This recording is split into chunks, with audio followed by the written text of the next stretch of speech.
Hello, Church of the Front Range. I can't believe that tonight we're kicking off our Christmas services, and there's just something in my spirit that I just believe God is going to do something that only He can do tonight, tomorrow night, and the following night. And with that, today, from two different letters, two written by Paul to two different churches, with different occasions for his writing, we are going to see a tapestry of God's truth being woven together. What is this truth tapestry? It is the tapestry of truth about false teachers. Specifically, it's an intricately woven truth that exhorts us to be on guard, reveals false teaching's fundamental motive, and shows us how we should respond.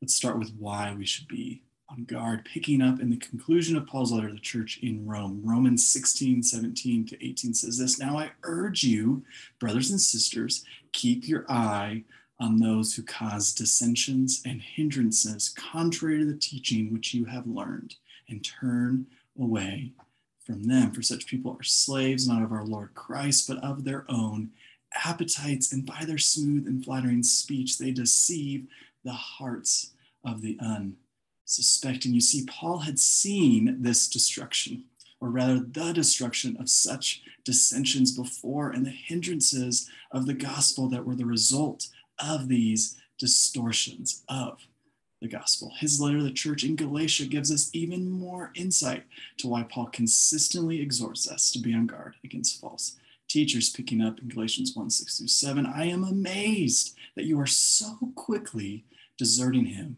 who called you by the grace of Christ for a different gospel, which is not just another account, but there are some who are disturbing you and want to distort the gospel of Christ." Paul is fired up here, to be sure. In fact, his letter to the church in Galatia is full of indictment.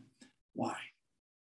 It's because there was an infection of false teachers that required a forcible defense against them. This is vitally important for growing in the area of discernment around false teaching, because no matter where you go, what time period you are in, there will be false teachers attempting to sway you away from the fullness of the gospel. So how do we discern gospel distortions? Verse 10 of chapter 1 gives us a clue in Galatians. It says, "For am I now seeking the favor of people or of God?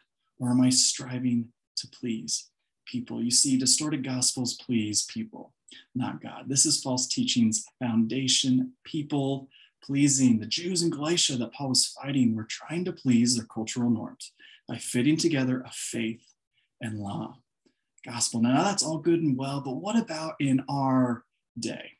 Well, the most prevalent distorted gospels that I see is what I call the whatever works for you gospel. This is the culmination of truth becoming more and more relative in our time period. This is important for us, as knowing and discerning distorted gospels is paramount to actually being able to respond to them. You can't respond to that which you do not know. But what should our response be? Let's go back to Romans. It says to turn away from them. If you look into the Greek definition of this, Strong says to deviate, to shun, or to decline. If we go back to Galatians, Paul continues in his indictment of the church by saying that anyone that preaches a gospel contrary to what they had received previously is to be accursed. Accursed. Again, if you look at the Greek definition from Strong, his definition is abandoned or excommunicated. What we are seeing here is that distortion of the gospel is not to be taken lightly, and it is to be responded with force. And because we, like Paul, are not seeking the favor of people, but of God, the people pleasers are not slaves of Christ. Of course, we want to be slaves of Christ, because a slave of Christ, they shun distorted gospels, they decline its invitation, and they ban it from their mind. And slaves of Christ are ever watchful within the walls, responding to distortions with the force of his truth, spoken in love and in alignment with his instructions, specifically Matthew 18 and Galatians 6. See, the tapestry of his truths are intricate. They are illuminating, and they are immovable, and they are unstoppable. May we ever be on guard against that which is not true.